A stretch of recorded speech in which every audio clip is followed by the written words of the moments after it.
The report assesses the 93 member countries of the World Energy Council on the sustainability of their energy policies.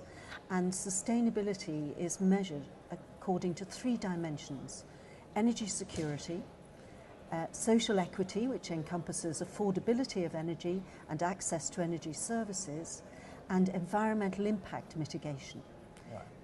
And of these 93 countries, I mean, can we name names? Can we say who ranks highest, who ranks lowest in the index?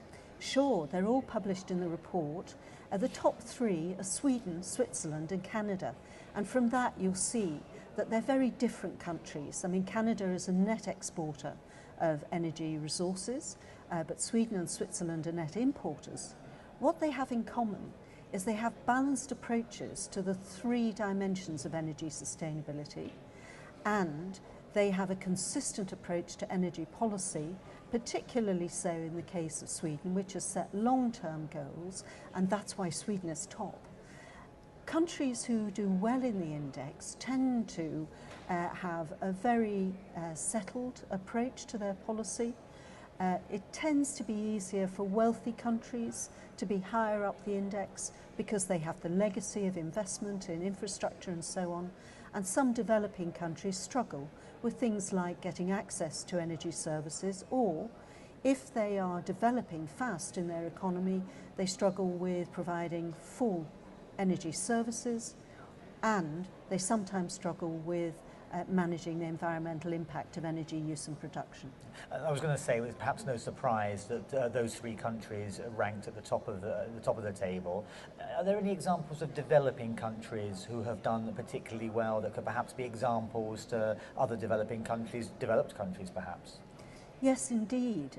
It's by no means the case that everybody on the similar part of the development curve, if you will, is in exactly the same position on the index. Colombia, for example, is the highest ranking developing country. Colombia set a law and policies on their electricity sector in 1994, and they haven't changed it much since, and this has encouraged a lot of investment.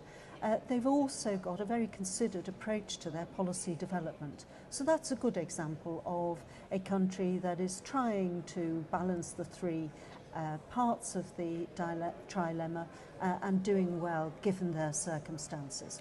But the key finding really is that it's policy that makes the difference. It's not just whether you're wealthy or whether you've got a lot of natural resources. It's how good your policies are.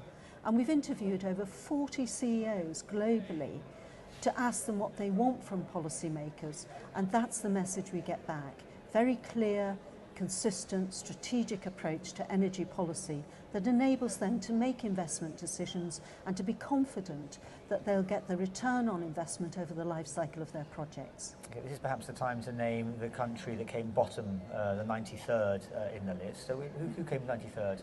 Well, I would name it, but I'd have to borrow the report and look please it up do. because I'm not sure that I've got it in my, and I haven't got my spectacles on, but you can name it if you like.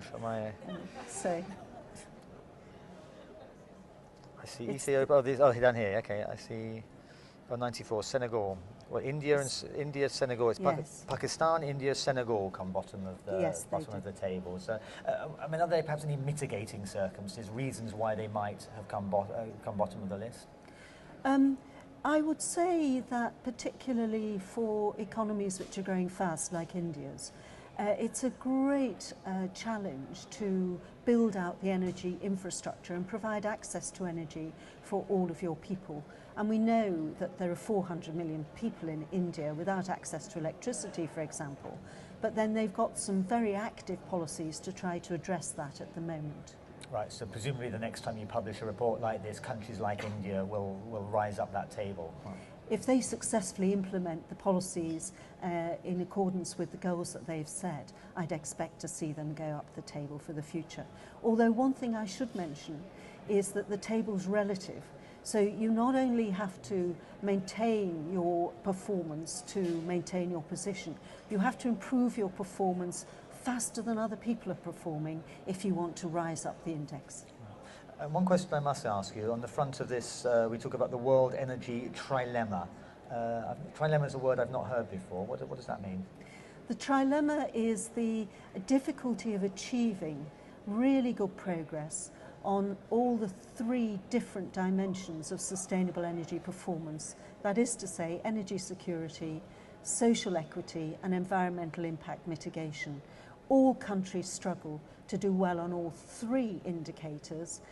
Some do very, very well on two, but most countries really struggle to do well on all three, and that's why it's a trilemma. This report presumably being circulated here around the conference centre in Doha and beyond. How is it going to help negotiations? How is it going to help feed the amount of knowledge, information that negotiators, for instance, will have? What the report shows is that industry actually really wants to play its part in developing and delivering sustainable energy systems. So if some negotiators were thinking that the private sector was part of the problem, what this report is saying to them is that the private sector wants to be part of the solution. And moreover, the private sector actually sets out in some detail how they think they can play that part. So we're encouraging countries to engage in a dialogue with business to see how business can best contribute here and to feed in the business expertise to the development of policy that will deliver more sustainable energy systems.